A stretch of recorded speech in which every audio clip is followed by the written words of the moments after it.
مصطفى مصطفى منبع للصفا، سيد الأنبياء مشعل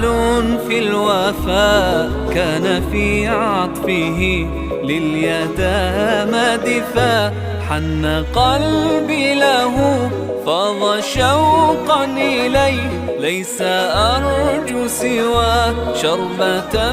من يديه، الصلاة عليه والسلام عليه، للسماء ارتقى فأتى بالنقاء، وغدا وجهه نيرا مشرقا، كان من عفوه حين حان اللقاء، قال فلتذهبوا أنتم الطلقاء. مصطفى مصطفى